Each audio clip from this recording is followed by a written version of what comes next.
Hello বন্ধুরা, তোমরা কেমন আছো?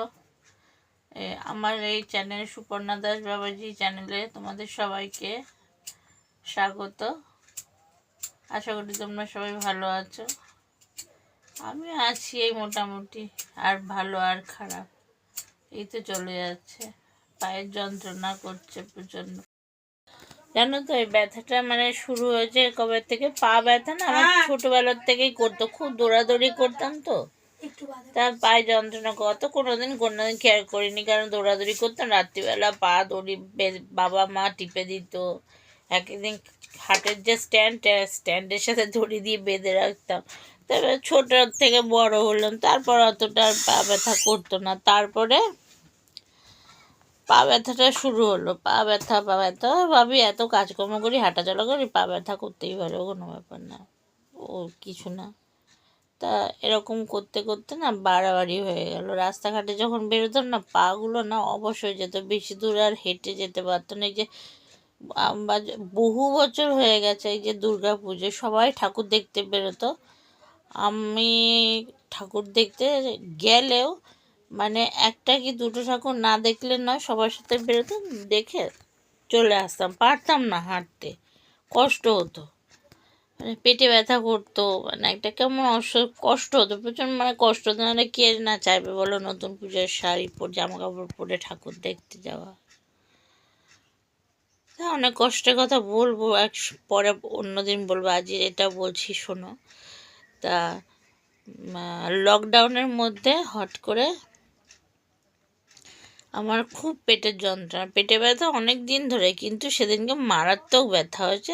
মেয়ে লাস্টে কল্যাণী হসপিটালে, সব তো বন্ধ, কল্যাণী হসপিটালে টোটো করে নিয়ে গেছে, ট্রেন বন্ধ, মেয়ে নিয়ে গেছে। তা কল্যাণী হসপিটালে তখন ডাক্তার ভালোই বসতো, কল্যাণী 500 বেড যে জওহরলাল, তখন আমরা 500 বেড বলি, যাই হোক, ওই জওহরলালে ডাক্তার আমাকে চেক আপ করে দেখে বললেন যে পেটের এই সাইডে মনে হচ্ছে কিছু আছে, হাতে বাজে, তোমরা এক কাজ করো, আলট্রাসোনোগ্রাফি করো আর এক্সরেটা করো। তা এখান থেকে করলে অনেক দেরি হয়ে যাবে, কবে রিপোর্ট দেবে তো ঠিক নেই, তোমরা বাইরে থেকে করো।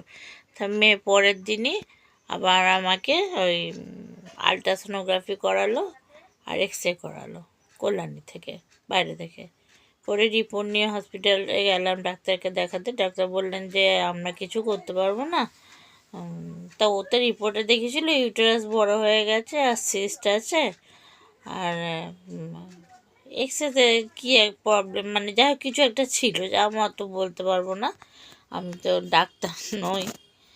এবার তা তা আমি ভাবলাম কি যে তাহলে মেয়ে বললো, তো কে জানে যে লকডাউন ওই 2 বছরের জন্য সর্বশান্ত সবাই সব কিছু শেষ হয়ে যাবে, তাই না? তা না, তাই আমি ভাবলাম তাহলে ট্রেন চললে তারপরে, আর তখন কাজ বাজ নেই, বুঝতেই পারছো, সবারই অসুবিধা, আর আমরা তো বড়লোক নই যে গাড়ি ভাড়া ডাক্তার বলেছিল ইমিডিয়েট ভালো ডাক্তারের কাছে দেখাতে, আর তা না হলে কলকাতা হসপিটালে নিয়ে যেতে। তা দেখো, কলকাতা হসপিটালে যাওয়া গাড়ি ভাড়া খরচ করার মতো তখন আমাদের সামর্থ্য ছিল, যে টাকাটা খরচ হবে সেটা থাকলে হয়তো আমরা 2 মাস কষ্ট করে খেয়ে নিতে পারবো, তাই না?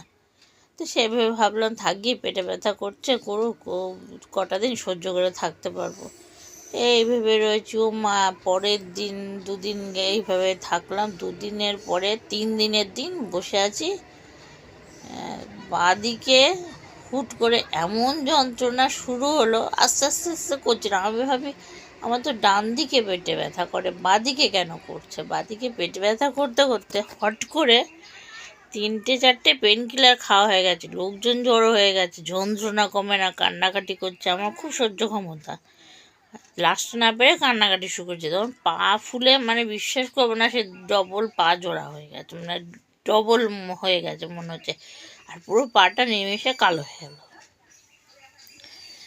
তারপরে আমাকে আমার মাসি টাসিরা অনেক হেল্প করে, আমার ওই 2টো মাসি আছে, নিজেরই মাসি, মার বোন, মা তো মারা গেছে কালেই, বাবা মা ছেড়ে চলে গেছে। সে যাই হোক, আবার ওই কথা বললে আবার অন্যদিকে চলে যাব, কারণ আমার কথা কি বলতো, একদিক বলতে বলতে আর একদিকে হয়ে যায়।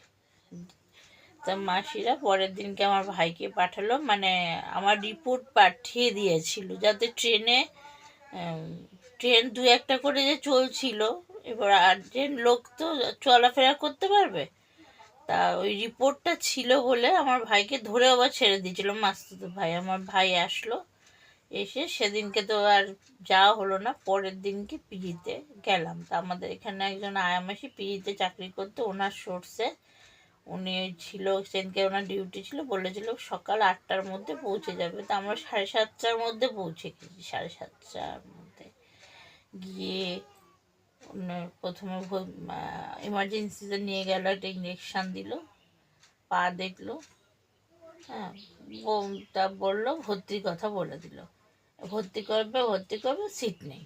নাও, সকাল 8টা থেকে সন্ধ্যে 7টা পর্যন্ত আমি হুইল চেয়ারে যে বসবো সে ক্ষমতা আমার নেই। আমি তখন আমার পায়ের ওজনে আমার ওজন বেড়ে গেছে।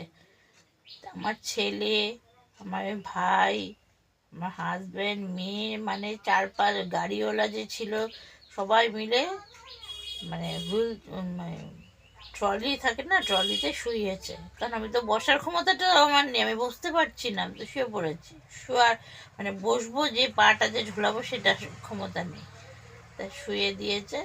ওই হুইল চেয়ার নিয়ে আমাকে একবার এই গাইনোর কাছে, একবার মানে নার্ভে, মানে হাজার রকম ডাক্তারের কাছে পাঠাচ্ছে। লাস্টে সন্ধ্যে 7টা বেজে গেছে, তখন গাড়ি ছেড়ে দেওয়া হয়েছে।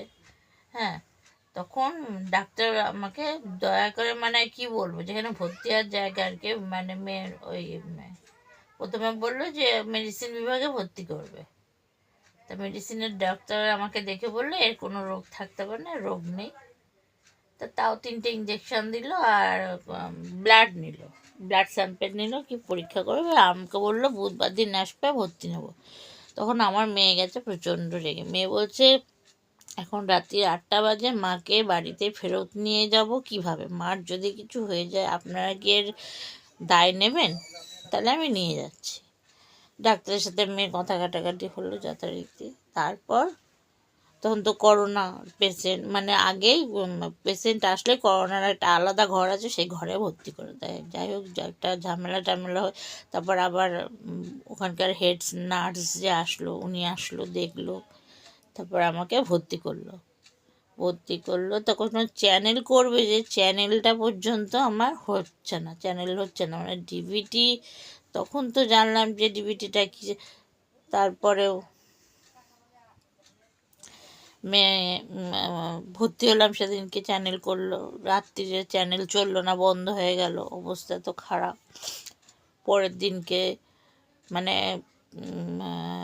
এই পরীক্ষা করতে পাঠায়, সেই পরীক্ষা করে, কোনো কিছুতেই কোনো কিছু ধরা পড়ে না যে পা কেন এরকম হয়েছে। মানে আমার নার্ভে অ্যাটাক হয়েছিল, ওটাকে ডিভিটি বলে, মানে শিরার উপর শিরা উঠে ব্লকেজ হয়, রক্ত ব্লক হয়ে গেছিলো।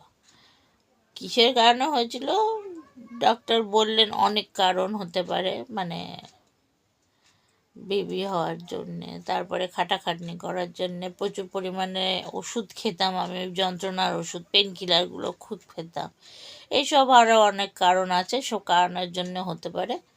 তা তখনও ডাক্তার ধরতে পারেনি। তারপরে লাস্টে আমাকে মানে 7-8 দিনের মাঝে আমাকে মানে একটা পরীক্ষা করতে পাঠালো, বললো ড্রপলার হবে। তা তখনও ড্রপলার মানে কি জানি না, কোনো দিন তো শুনিনি। তখন বললো ড্রপলার করাবে। তো ড্রপলার করার পর যে ড্রপলার করলো, আমার মুখটা দেখলাম ছোট হয়ে গেল। বললো তোমার সাথে কে এসছে? আমার হাজব্যান্ড বাইরে দাঁড়িয়ে ছিল। বললো ডাকো। বললো ওনার পা যেন মাটিতে মানে পা যেন ঝোলানোই না থাকে। তারপর যাই হোক করে ওয়ার্ড বয় ছিল, কারণ ও ওয়ার্ড বয় সব জায়গায় নিয়ে নিয়ে আসতো পরীক্ষাগুলো করানোর জন্য, কারণ পিজি তো একটুখানি জায়গা না, আর বিভিন্ন জায়গায় পরীক্ষা হয়, আমরা চিনবো কী করে? তা ওয়ার্ড বয়ের সঙ্গে থাকতো। তারপরে ওখানে আমাকে নিয়ে গেল, নিয়ে ডক্টরে বললো যে ডিভিটি হয়েছে। ডাক্তার আমাকে সন্ধ্যেবেলা দেখতে আসলো, রাউন্ডে এসে বললো 4-5বার করে আসতেন, মিথ্যা কথা বলবো না, ডাক্তাররা দেখতে আসতো। আর ওই মেয়ে থাকতো বলে আমার আর কে আছে থাকবে বলো? আমার সত্যি কথা অরিজিনালি নিজের বলতে গেলে আমার ওই ছেলে মেয়েগুলো, কে থাকবে?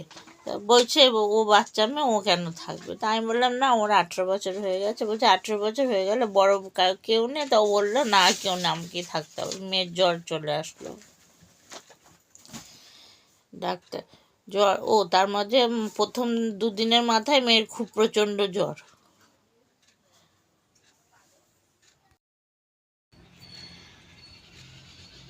তারপর তো তোমার সেই মানে সম্ভব পিজিতে নিয়ে তারপর রাত্রে ওই ভর্তি করলো। ভর্তি টর্তি করার পর রিপোর্টটা বেরোলো, বলে ডিভিটি হয়েছে।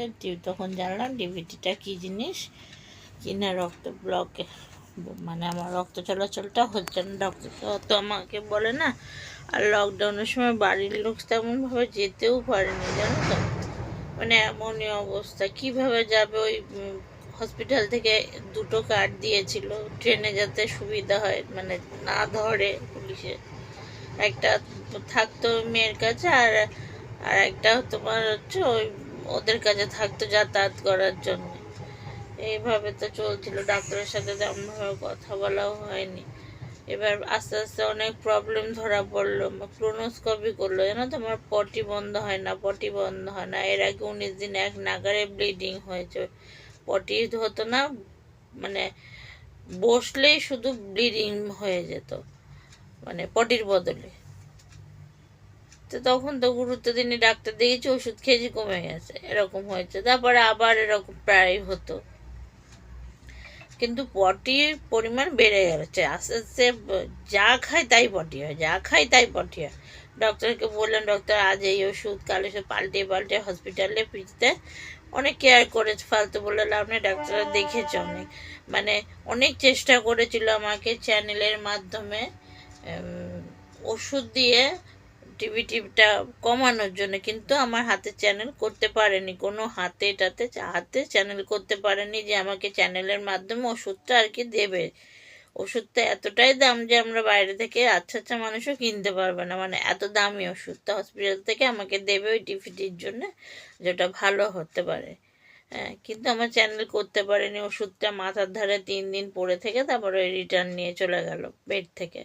কারণ চ্যানেল করতে চেষ্টা করেছে অনেক, হাতেই যে শিরা তোমরা দেখলে বুঝতে পারবে, বুঝতে পারবে না মনে হয়, যে এখানে শিরাগুলো না, বোঝা যাবে না, বুঝতে পারবে না, শিরাগুলো নষ্ট হয়ে গেছে, উঁচু উঁচু হয়ে গেছে। আমি এত মোটা, কিন্তু হাতের শিরাগুলো এগুলো ঠেলে উঠে আছে, মানে এমন অবস্থা।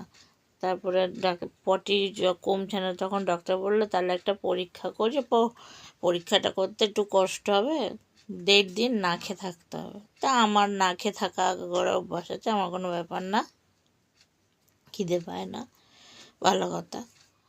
তা 1.5 দিন জল, ওষুধ মিশানো জল দেবে, মানে পেট যত ক্লিয়ার হবে পরীক্ষাটা তত ভালো হবে, বললে একটু কষ্টের পরীক্ষা। আর তখন তো জানি না ক্লোনোস্কপি কী পরীক্ষা, তোমরা হয়তো অনেকে জানতে পারো যে ক্লোনোস্কপিটা কী পরীক্ষা। যারা জানো তারা জানবে যে কতটা কষ্টকর। তা আমাদের এখানে এইভাবে করায়, কিন্তু ওই ভেলোরে মানে সিএমসির বাইরে আর কি এইভাবে করায় না, অজ্ঞান করে তারপর ক্লোনোস্কপি করায় সরকারি হসপিটাল। তারপর মেয়েকে বন্ডে সই করিয়ে ওই 1.5 দিন নাই খেয়ে জল খেয়ে থাকলাম, মানে 14 বার, মানে আরও পটি হবে, পেট যাতে ক্লিয়ার হয়ে যায়, যত ক্লিয়ার হবে তত আমার রিপোর্ট ভালো আসবে। ক্লোনোস্কপি করলো, মানে ওই ক্লোনোস্কপিটা কী বলবো, মানে আমরা যেখান থেকে পটি করি না, মানে ওখান থেকে আর কি পাইপ দিয়ে, মানে ক্যামেরা লাগানো থাকে, মানে এন্ডোস্কপি করে কোনো দিনও তোমরা জানো কি না, কীভাবে করে দেখেছো? ওই পাইপই সেম, মানে ওটা আর কি, মানে যেটা এখান দিয়ে পটি করি সেখান দিয়ে করে, মুখে অক্সিজেন দিয়ে রেখে দিয়েছিল নার্সটা, চেপে ধরে বন্ডে মেয়েকে সই করিয়েছে। গার্জেন লাগবে, গার্জেন এখন কোথায় পাবে, কারণ কেন না হবে না, না খেয়ে রয়েছি 1.5 দিন ধরে, পরীক্ষা করতেই হবে। তো যাই হোক, মেয়ে বললো আমি বন্ডে সই করছি, মানে আমি মারাও যেতে পারি, তাতে বন্ডে সই মানে তো সেটাই দাঁড়ায় না।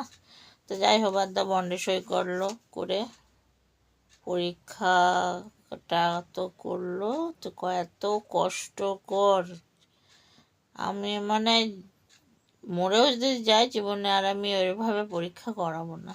যাই হোক, রিপোর্টে বললো যে আমাদের যে ইনস্টাইন আছে পায়ে, মানে ক্ষুদ্রান্ত বৃহদান্ত, ওর ভেতরে আমার পাইলসটা হয়েছে 10 সেন্টিমিটার। এরকম হাত দিয়ে ডাক্তার বললেন যে এত বড় হয়ে গেছে, ওটা অপারেশন না করলে পটি কমবে না, আরও বাড়বে। তা মেয়ে বললো তাহলে ডাক্তারবাবু তাহলে মার অন্তত এইটা অপারেশন করে দিন।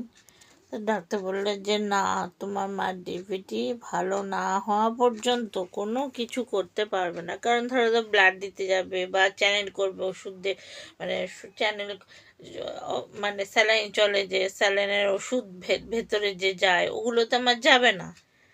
ওই জন্যে আমার কোনো মানে ট্রিটমেন্টই আর হলো না। তার 10টা মানে ওই ডিভিটির জন্য 10টা ইঞ্জেকশন দিল। ডাক্তার নাকি ভালো বলে দিয়েছিলেন, ওই দিদিটা পরে বদমাইশি করেছে, 3 মাস বাদে বাদে আমাকে ইঞ্জেকশন হসপিটালে দিতে যেতে। সেটা আমাদের আর বলেনি, বলেছে কখন যেন, যখন মানে অনেক খারাপ অবস্থা হয়ে গেছে। তারপরে বাড়ি আসলাম 1 মাস পরে। সত্যি সত্যি তখন আসার পরে একটু একটু হাঁটতাম, মানে হাঁটতে না করেছিল, আর ওষুধ দিয়েছিল, হাঁটতে না করে দিয়েছিল, হাঁটাচলা করতে না, তাও একটু আধটু হাঁটতাম। তারপরে ও প্যানে, বেড প্যানে, মানে এমনি যে মানে পটি করা, ওই পটিতে করতে না, বারণ। তা আমাদের কোমর নেই সত্যি কথা, তাই ওই পটি করার জন্য চেয়ার পাওয়া যায় জানো তো, সেই চেয়ার কেনা হলো, তো ওই পটি করতে হয়। এখন ওতেই করি, যেতে পারি না, হাঁটতে তো পারি না, এখন তো অবস্থা খারাপ, আর কি বলবো। তারপরে একদিনকে হট করে মানে তারপর কিছুদিন পরে মানে খারাপ আবার যখন অবস্থা হলো, তখন আমাকে ভেলোরে নিয়ে গেল পিচির থেকে আসার কিছুদিন বাদে। মাঝখানে আর মনে পড়ছে না, ভেলোরে গিয়ে ওইখানে স্ট্রোক হয়ে গেল, বুঝলে। আজ এই পর্যন্তই বললাম, পরে আবার কালকে বলবো, কারণ আমি অনেকক্ষণ কথা বললে না কষ্ট হয়, মাথায় এই যে এগুলো যন্ত্রণা করে।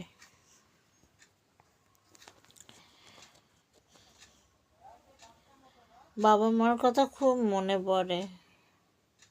আজ বাবা মা থাকলে তো এরকম লাইফটাই হতো না। লাইফে এত স্ট্রাগল করেছি, এত কষ্ট একটা জীবনে, যে হ্যাঁ তোমরা বলবে আমার থেকে হয়তো অনেক কষ্ট পেয়েছে, কিন্তু না, আমার প্রবলেম এতটাই বেশি ফেস করতে হয়েছে, আমাকে একাকে লড়াই করে বাঁচতে হয়েছে, একাকে।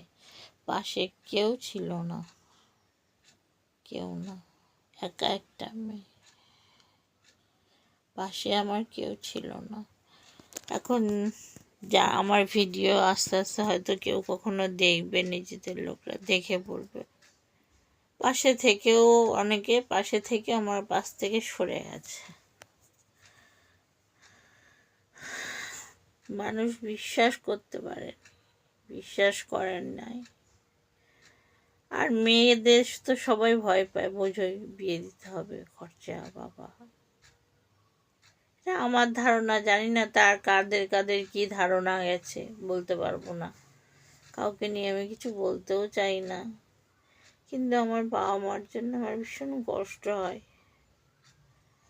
জানো তো। সবাই ধরো খেলাধুলা করে, মানুষজনের সাথে মেশে, আমার তো সেরকম লাইফটা ছিল না। বাবা মার জগৎ, বাড়ি, বাবা মা, ভাই, ভাইও বেশি থাকতো না আমার সাথে সাথে। আমাদের তো কলকাতায় বেহালায় আমার জন্ম, বেহালা ঠাকুরপুকুর হসপিটালে আমার জন্মেছি, আমার ভাইও ওখানে, আমরা কলকাতাতেই থাকতাম। সেগুলো আবার পরে একদিনকে বলবো, ওই জন্য না ভিডিও করার ইচ্ছা ছিল না, বললে সব কথা মানে সোশ্যাল মিডিয়ায় আনাটাও একটা অন্যরকম ব্যাপার, জানো তো। কোথায় কে শুনবে, তুই এই বলেছিস, তুই ওই বলেছিস, 1000 রকম কথা হবে, বা কার বিরুদ্ধে আমার যাদের উপরে রাগ আছে, যাদের উপরে দুঃখ কষ্ট আছে, আমি বলবো, তারা আবার খারাপ মাইন্ড নেবে। দুনিয়াটা তো এরকম, মানুষ সত্যিটা শুনতে পারে না। মানুষ যে কাজগুলো যারা যারা করেছে, সত্যি কথাটা শোনার তাদের ক্ষমতাই নেই। কি করে শুনবে? সত্যি কথা তো সবারই গায়ে লাগে, তাই না? আমার সম্পর্কে যদি বলে হয়তো আমারও গায়ে লাগবে, কিন্তু না, আমি সত্যি কথা বলতেও ভয় পাই না, শুনতেও ভয় পাই না। আজ হয়তো আমার ভালো দিন, সুখের দিন হতে পারতো, কিন্তু দেখো বিছনায় শয্যা হয়ে গেছে। আমার জন্য আমার ছেলে মেয়েগুলোকে সাফার করতে হচ্ছে, ওদেরকে মানে যথারীতি লড়াই করে বেঁচে থাকতে হচ্ছে। পরে আবার সন্ধ্যাবেলা পরে কথা বলবো, সন্ধ্যা মনে হয়ে গেছে, চা খাবো, তখন আবার কথা বলবো। যে ভাত টাত কিছু খাইনি, একটা কেক খেয়েছি। দাঁড়া আমার মিনিটাকে দেখি না, আয় মিনি আয়, দাঁড়া আমার মিনিটাকে দেখাই। হ্যাঁ, এটা কি বদমাইশি করছে দেখো। আয় আয়, আসো আসো আসো, এই যে এই যে দেখ দেখ, দেখো তো, দেখ তো, ও বাবা দিয়েছে, কামছে দিয়েছে, দেখো, পোজ দেয় ভালো। ধর ধর ধর, তুই এটা ধর, এই দেখ, এই নে, এই দেখ, আচ্ছা রেগে গেছে কেন? আয়, আরে খেলছিল, ধরে এনেছি তাই। এই যে দেখো দেখো, ওকে এখন খেলতে দিতে হবে।